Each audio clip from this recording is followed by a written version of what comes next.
जो मुस्कुरा रहा है उसे दर्द ने पाला होगा, जो चल रहा है उसके पाँव में छाला होगा। बिना संघर्ष के इंसान चमक नहीं सकता, जो जलेगा उसी दिए में उजाला होगा। संघर्ष क्यों बचे संघर्ष से, संघर्ष ही तो जीवन की आत्मा है। जितना कठिन संघर्ष होगा उतनी ही शानदार जीत होगी। तो आइए जानते हैं संघर्ष क्या है। एक बार एक किसान भगवान से बहुत ही नाराज हो गया। किसान बहुत मेहनती था, बहुत मेहनत से वह खेतों में अनाज उगाता, उसकी देखभाल करता, पर अक्सर उसकी फसल खराब हो जाती।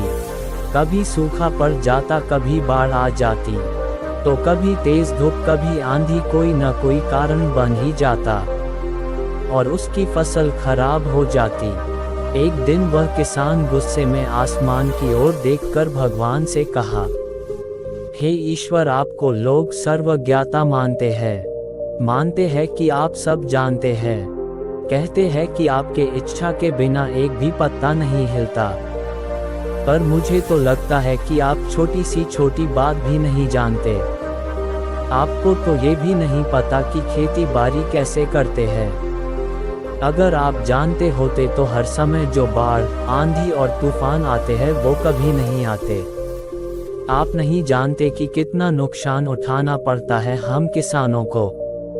यदि आप मेरे हाथ में ये शक्ति दे दे कि जैसा मैं चाहूँ वैसा मैं मौसम कर दूँ, फिर आप देखना मैं अन्य के भंडार लगा दूंगा। भगवान इस किसान के तीखे वाक्य सुनकर मुस्कुरा रहे थे और वह किसान के सामने प्रकट होकर बोले, मैं आज से तुझे ये शक्ति देता हूँ कि तुम अपनी खेतों पर तुम्हारी जैसी इच्छा ही तुम वैसा मौसम कर दोगे। मैं बिल्कुल भी दखल नहीं दूंगा, तुम्हारी इच्छा से सब कुछ होगा। किसान बहुत खुश हो गया। किसान ने गेहूं की फसल अपनी खेतों में बोई। जब उसे लगता था कि खेतों को धूप चाहिए तो खेतों को धूप देता था। जब पानी बरसना चाहिए था तभी पानी बरसा रहा था। आंधी, तूफान, बाढ़ कुछ भी उसने अपने खेतों पर आने नहीं दिया। किसान के खेत में इस वर्ष ऐसी फसल हुई जैसी कभी नहीं हुई थी। हरी भरी लहलहाती फसल देखकर मन ही मन वह बहुत खुश हो गया और सोचने लगा, अब सबूत के साथ दिखाऊंगा भगवान को कि इसे कहते हैं शक्ति का सही उपयोग। मेरी सफलता देखकर भगवान को अपनी नियम जरूर बदलने पड़ेंगे। कुछ दिन गुजरे, फसल कटने को तैयार हो गए। किसान बहुत खुशी के साथ फसल को काटने लगा, पर जैसे ही उसकी नज़र गेहूं की बालियों पर गया तो उसने अपना सिर पीट लिया और वह रोने चिल्लाने लगा। गेहूं की बाली के अंदर एक भी गेहूं का दाना नहीं था। सारी बालियां अंदर से खाली थी। किसान बहुत दुखी हो गया। उसने भगवान को रोते हुए फिर पुकारा, हे प्रभु, तुमने ये मेरे साथ क्या कर दिया? तुमने मुझको कौन सा सजा दे दिया? भगवान बोले, पुत्र, ये तो होना ही था। तुमने पौधों को संघर्ष करने का मौका ही कहाँ दिया। ना तो तुमने उन्हें आंधियों से जूझने दिया, ना तेज बारिश से सहने दिया और ना ही धूप में तपने दिया। एक भी चुनौती का सामना तुमने उन्हें नहीं करने दिया। इसीलिए सारे पौधे अंदर से खोखले रह गए। जब आंधी, तूफान, तेज बारिश और धूप पड़ती है तभी ये पौधा अपने अस्तित्व को बचाने के लिए संघर्ष करते हैं और इसी संघर्ष से एक बल पैदा होता है जिससे शक्ति और ऊर्जा मिलती है। और यही ऊर्जा पूर्ति तेरे गेहूं के दानों में नहीं हुई।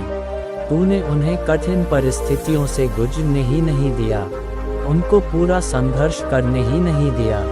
सारे बालियां इसीलिए खाली पड़ गई जिसमें एक भी गेहूं का दाना नहीं पड़ा। तो याद रखिए, स्वर्ण में सवर्णीय आभा तभी आती है जब वह आग में तपने, गलने और हथौड़े से पीटने जैसे संघर्षों से गुजरता है। कोयले का टुकड़ा हीरा तभी बनता है जब वह उच्च दाब और उच्च ताप की मुश्किल परिस्थितियों से गुजरता है। इसी तरह यदि हमारी जिंदगी में कोई संघर्ष ही ना हो, कोई चुनौती ही ना हो, तो हम भी गेहूं की बालियों की तरह खोखले रह जाएंगे। कोई अस्तित्व नहीं होगा हमारा। विपरीत परिस्थितियाँ, चुनौतियाँ, समस्याएं हमें और अधिक निखारती है। यदि जीवन में कठिन परिस्थितियाँ और चुनौतियाँ आए तो घबराना मत बल्कि सामना करना। विश्वास करना कि आप और अधिक निखर जाओगे और अधिक मजबूत बन जाओगे। किसी ने खूब सही कहा है, जिंदगी जीना आसान नहीं होता, बिना संघर्ष कोई महान नहीं होता। जब तक ना पड़े हथौड़े की चोट तब तक पत्थर भी भगवान नहीं होता। तो दोस्तों, जिंदगी में कुछ कर दिखाना है तो संघर्ष करते रहो जब तक कि तुम्हें सफलता ना मिल पाए।